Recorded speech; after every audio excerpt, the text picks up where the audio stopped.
Susan Monica was born Stephen Buchanan in California on July 8, 1948.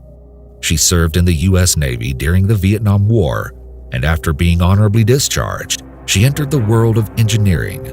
Susan thrived in this field, and by 1991, she had saved enough money to buy a 20-acre parcel of farmland in rural Weimar, Oregon. From there, she wasted no time and immediately got to work building her own house, raising chickens and pigs. After years of working alone, Susan placed an ad on Craigslist in 2013, looking for some extra help on the farm. That's when 56-year-old Robert Haney entered the picture. He was a jack-of-all-trades and agreed to work as a handyman, laborer, and carpenter in exchange for cash payments and a place to stay on the property.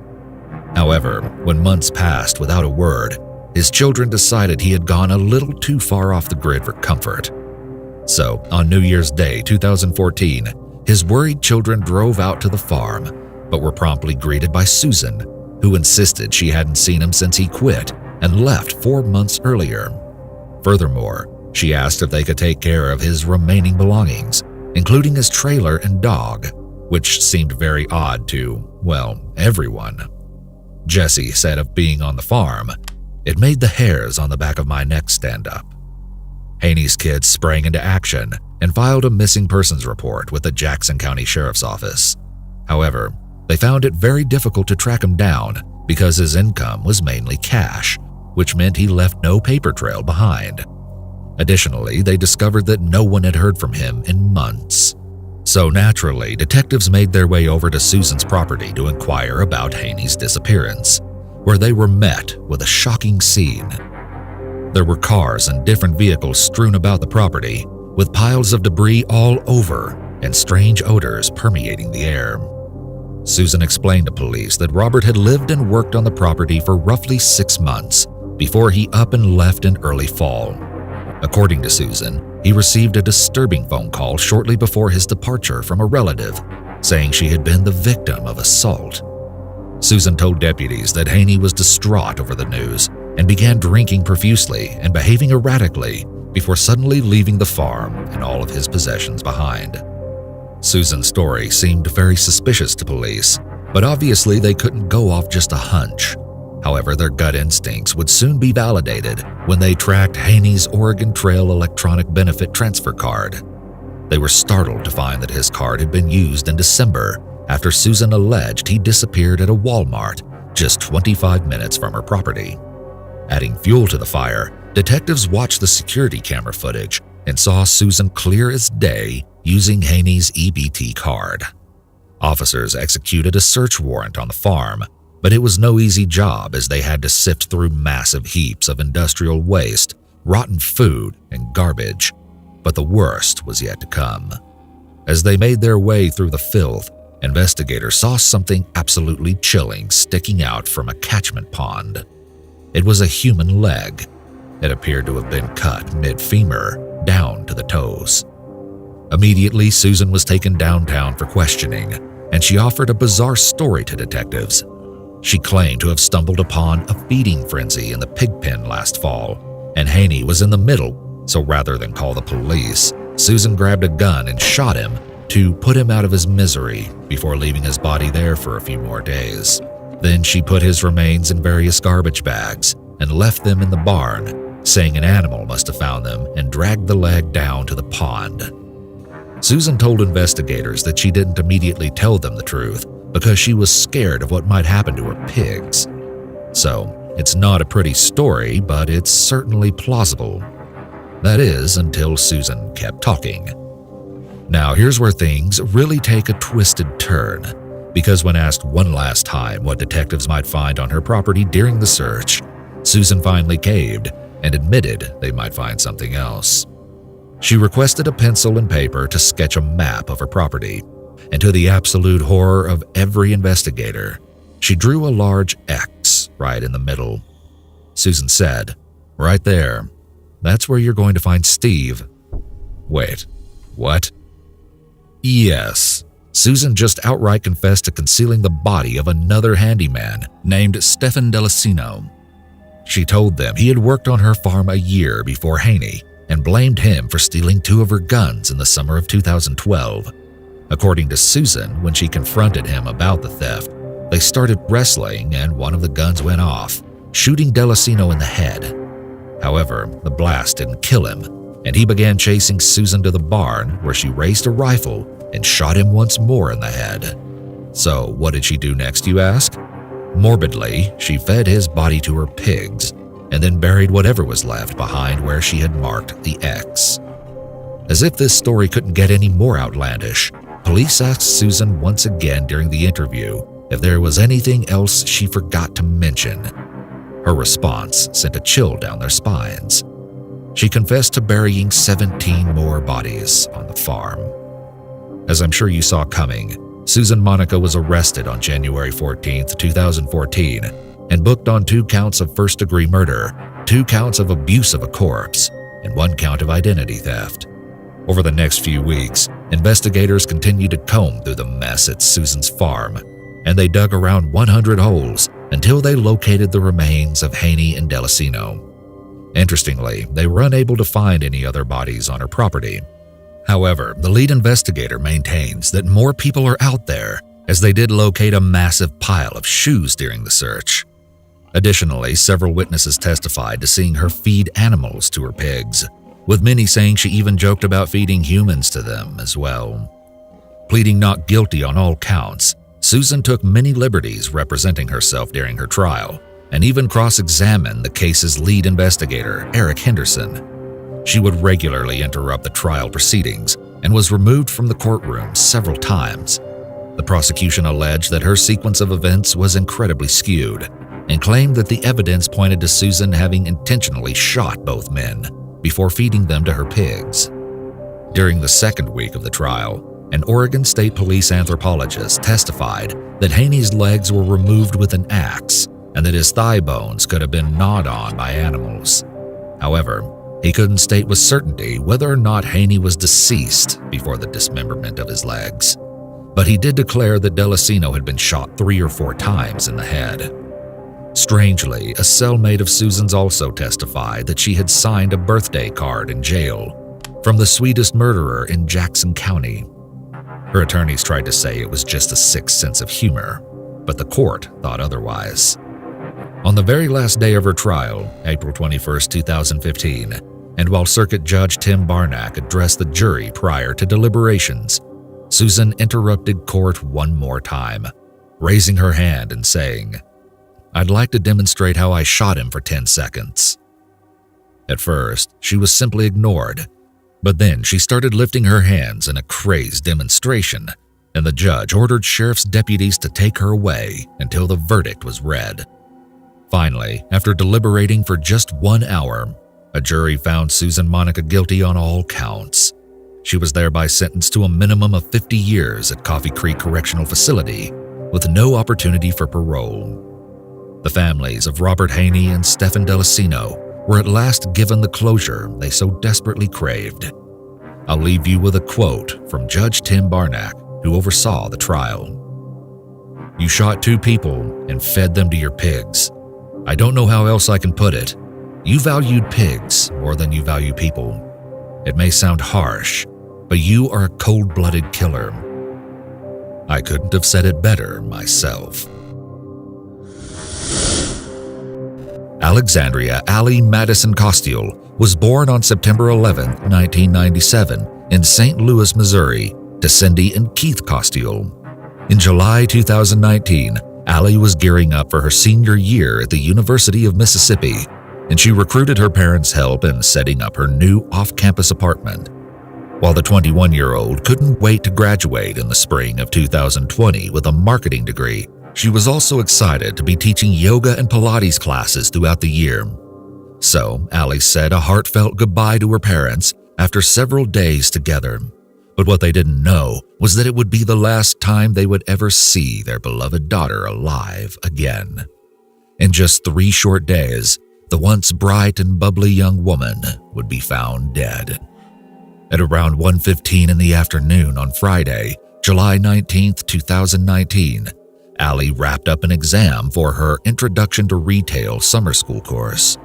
It's unclear what she did next, but we know for sure that at around midnight, she was caught on surveillance video footage leaving Funky's Pizza and Daiquiri Bar, located in the heart of the Oxford Square, wearing a blue dress and a white jacket.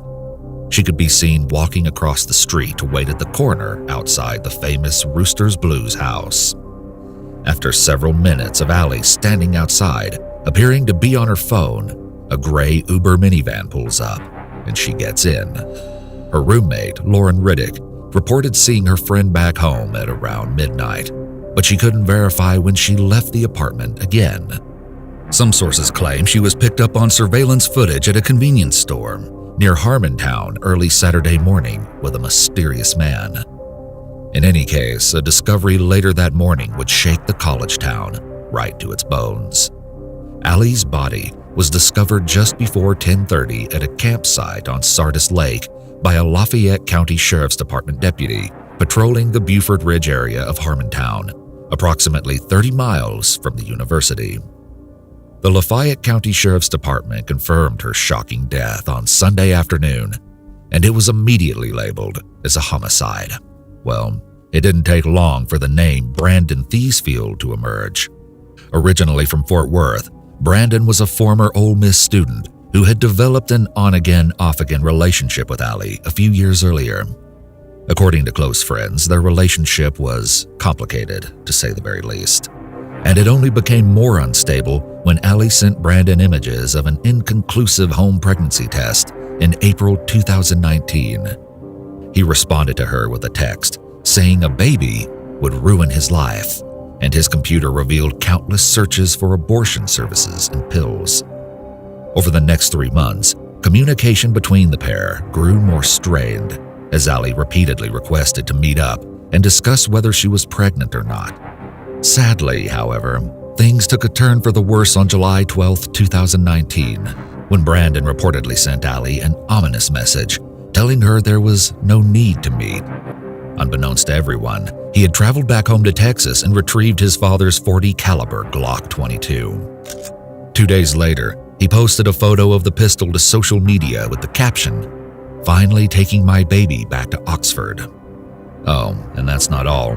It turns out this guy was pretty busy on his computer the next few days as well. According to the state's evidence, he looked up tactical face masks, how to listen to police scanners, and even how serial killer Ted Bundy lured victims. You know, totally normal stuff. Anyways, Brandon made his way back to Oxford on July 16, 2019, and texted Allie the next day to let her know that he was finally ready to meet in person. Then, just after 9 that night, he messaged back asking her to let him know when she was home. Brandon picked Allie up from her apartment, and surveillance captured his truck headed towards Sardis Lake at around 1:15 in the morning. Approximately 1 hour later, a resident of South Sardis Lake reported hearing gunshots, and by 2:50 in the morning, GPS data showed Brandon's cell phone moving back towards Oxford. As word of Allie and Brandon's tumultuous relationship began to surface, law enforcement officers grew eager to speak with him. However, after failing to appear at the station twice, the police had no choice but to bring him in the hard way. On the morning of July 22, 2019, Brandon was apprehended at a gas station in South Memphis with the murder weapon still in his truck. He was booked into the Lafayette County Detention Center that afternoon, ironically just as Allie's body was sent to the state crime lab in Pearl for an autopsy. Meanwhile, as the investigation into Brandon's Oxford apartment commenced, police uncovered a 2-page handwritten letter saying, "Dear Mom and Dad, I'm not a good person. It is not your fault. Something in me just doesn't work. I've always had terrible thoughts. I've always had these demons. I know I'm going to get caught." Pretty damning, if you ask me.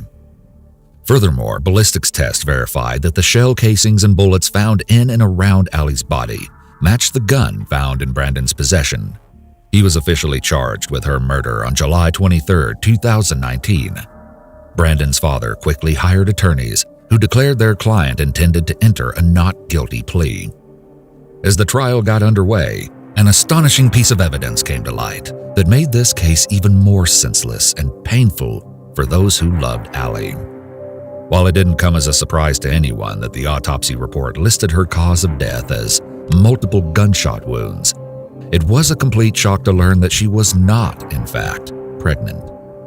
During Allie's autopsy, the medical examiner found no evidence to support that she had been expecting at the time of the heinous crime. And although Brandon has never fully admitted his motive for killing Allie, many suspect it was due to the possible pregnancy, and it was undeniably the thread holding this entire case together. So, therefore, it's devastatingly possible that Allie was murdered over something that wasn't even true. After it came out that Brandon was facing a capital murder charge, he publicly switched his plea to guilty of murder in the first degree. This change was very strategic, given it took the death penalty and life in prison without the possibility of parole off the table. Consequently, Brandon Thiesfield was sentenced to life in jail and will be eligible for a conditional release when he turns 65.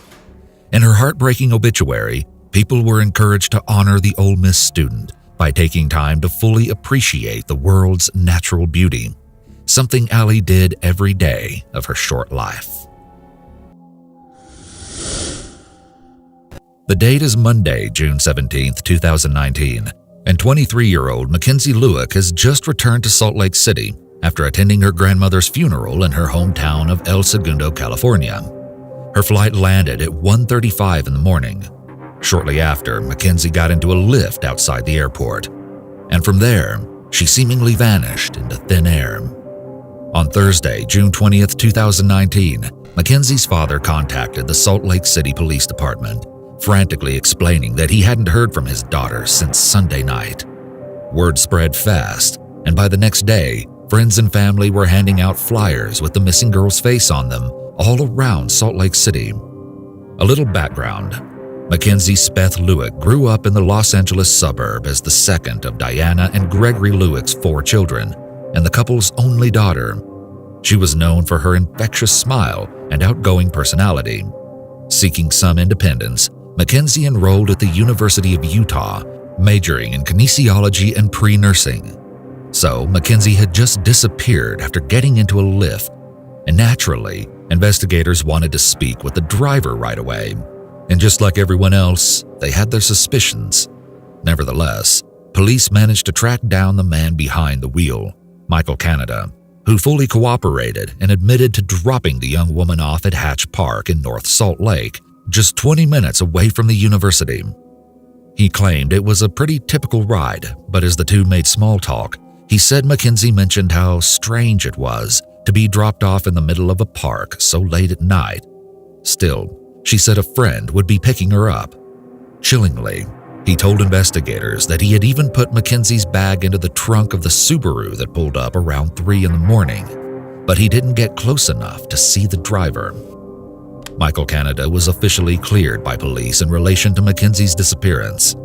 Although a setback in the investigation, this discovery meant that the person everyone immediately suspected wasn't actually the last person to see her alive. Police grew more desperate for answers, and on June 24, 2019, they made a public plea for any information regarding her whereabouts. They even released the last known footage of Mackenzie from the airport, but no clues came until they took a closer look at her phone. Mackenzie, like many other young women, was active on several dating platforms, including Tinder, Seeking Arrangement, and Call Her Daddy. As police dug deeper into her dating app history, the name Ayula Ajayi stood out as someone Mackenzie had been chatting with on the night she vanished. In addition to a slew of incriminating images and messages from that night, cell phone data also placed them both in Hatch Park at 3 in the morning on June 17, 2019. Officers questioned him at his home, but with no hard evidence to go on, they had no choice but to leave empty-handed. 1 week after Mackenzie went missing, Ayula voluntarily walked into the Salt Lake City Police Department to offer an alibi, explaining to police that he was with his baby mama and had never met Mackenzie in person. He appeared cooperative during his conversation with officers and said he came down because I knew I could help. That might have worked out just swell if it wasn't for the digital footprints he left behind, which resulted in a search warrant being issued 2 days later. On Wednesday, June 26, 2019, Investigators searched his home, and what they found sent a ripple of fear through the community. After digging holes in the backyard where neighbors reported witnessing Ayula burning something with a horrible smell, police could be seen leaving the residence with multiple bags and boxes of evidence.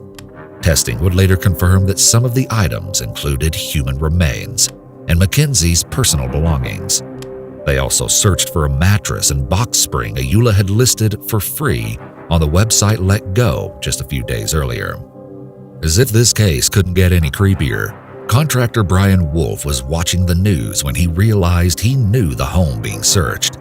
He explained to police that the man living there had asked him to build a weird room 3 months earlier, but he declined after hearing the unsettling details of his request.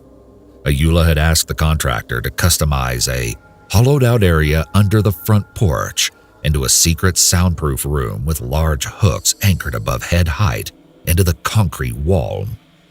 One day after the extensive search, a SWAT team arrested Ayula at gunpoint. The 31-year-old tech support worker was booked into the Salt Lake County Jail for investigation of aggravated murder, aggravated kidnapping, desecration of a human body, and obstruction of justice. The investigation narrowed in on Logan Canyon, an isolated location nearly 100 miles north. Mackenzie's charred remains were recovered on July 3, 2019, in a shallow grave in the canyon. According to his lawyer, Ayula had planned to murder Mackenzie before ever meeting her in person and had even switched off his home security cameras in advance. After picking her up at the park, Ayula drove Mackenzie to his home, forcibly tied her hands behind her back, and strangled her with a belt until she stopped moving. However, an autopsy determined her cause of death to be from blunt force trauma to the left side of her head. Strangely, she was also found to be missing part of her scalp and had a 5-centimeter hole in her skull. Ayula confessed to burning her remains the next day before burying her body and some belongings in his backyard. After police paid him a visit, he dug up the remains and took them to Logan Canyon.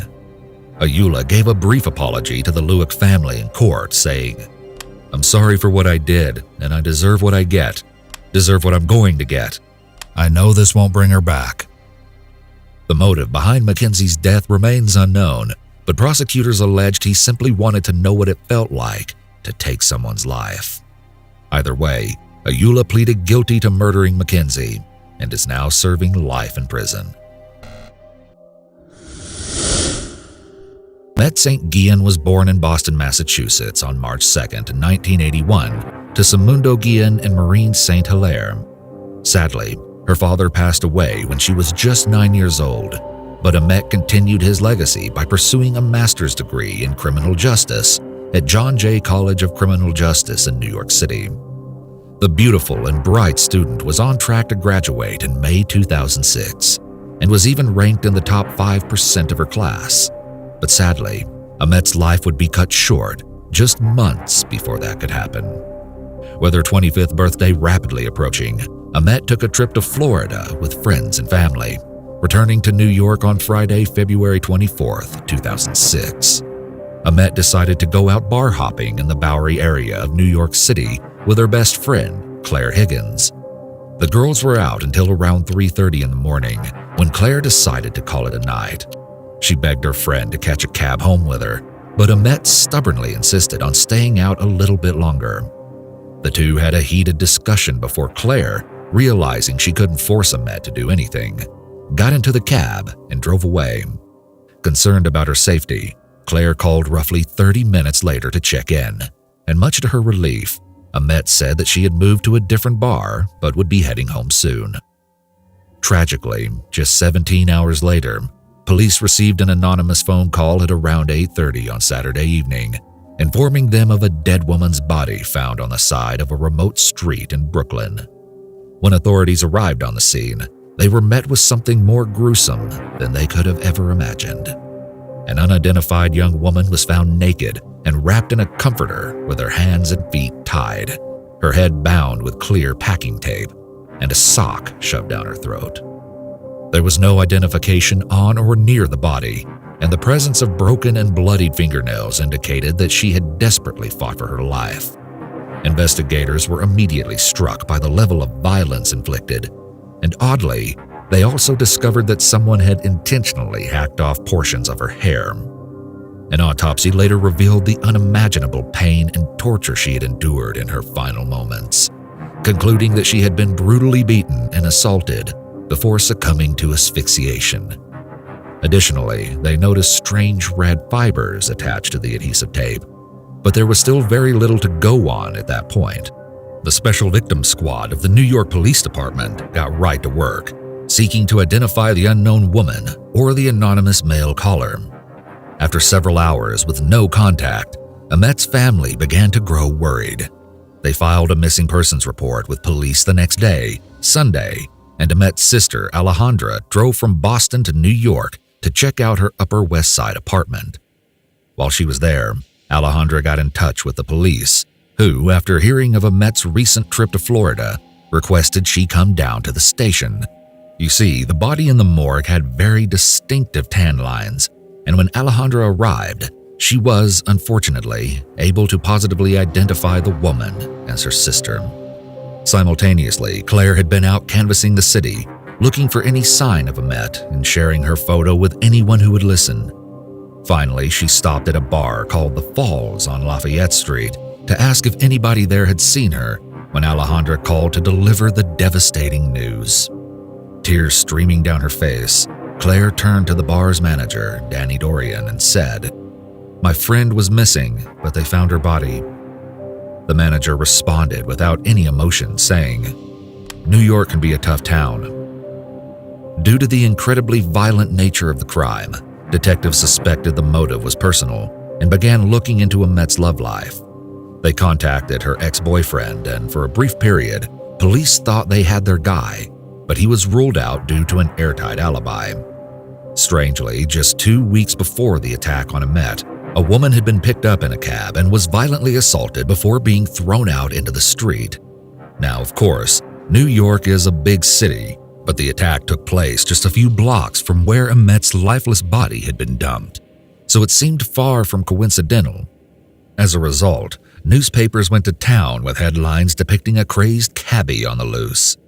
Then, suddenly, following a heartfelt plea from Amet's mother on the local news, the cab driver responsible for assaulting the other woman turned himself in to police. Still, like the ex-boyfriend, he too had a rock-solid alibi for the night of February 24th, 2006. So, their hunt for a vicious killer continued. Detectives scoured the area surrounding Amet's last known whereabouts, going into every bar and trying to gather any clues. But their big break didn't come until her credit card records came back. The last charge on Amet's card was at The Falls. Yes, you heard me right. That's the same bar Claire had been at when she got the heartbreaking call from Alejandra. Oh, and remember the bar's not-so-nice manager, Danny Dorian? Well, it turns out police claimed he hadn't been entirely truthful when they first came to ask questions. According to investigators, Dorian was very evasive during their first visit and asserted that he had never seen Amet before. However, with new evidence proving she was last seen alive at the Falls, he came clean. Dorian told police that Emmett had been halfway through her second drink at closing time and got angry when asked to leave, so the bouncer, Daryl Littlejohn, escorted her from the premises. The manager reported hearing the two arguing outside the bar for a short period, and then nothing. All right, now get ready for this. Dorian's twisted reason for not telling detectives that Emmett was in his bar that night had nothing to do with Emmett, but another high-profile murder. That's because his family owned Dorian's Red Hand on the Upper East Side, the spot where convicted killer Robert Chambers, aka the Preppy Killer, met 18-year-old Jennifer Levin in 1986 before strangling her to death in Central Park. According to Dorian, he remembered all too well how his family was treated during that time and couldn't bear the idea of more negative publicity. The fact that yet another attractive young woman found herself at a Dorian-owned establishment and wound up dead the very same night certainly raised some eyebrows, but police had to speak with the bouncer to get the whole story. Authorities first looked into Littlejohn's background and found some disturbing information. including that he had spent more than 12 years in prison for drug possession and armed robbery charges. Additionally, he was out on parole at the time and had been violating the curfew of his agreement by working at the bar. After hours of being interviewed, Little John finally started talking and admitted to accompanying Emmett out of the bar, but insisted they both went their separate ways. Fortunately, police were able to hold him on the parole violation while they searched for more evidence, and it didn't take long to uncover some seriously incriminating details.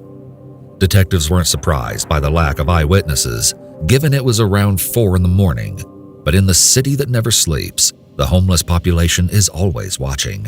So they spoke with a homeless man named Miguel Angel Cruz, who claimed to have seen Little John walking a very intoxicated Emmett down the street towards a dark van. He heard him say, "Don't worry, I'll take you home," before putting her in the front seat and driving away.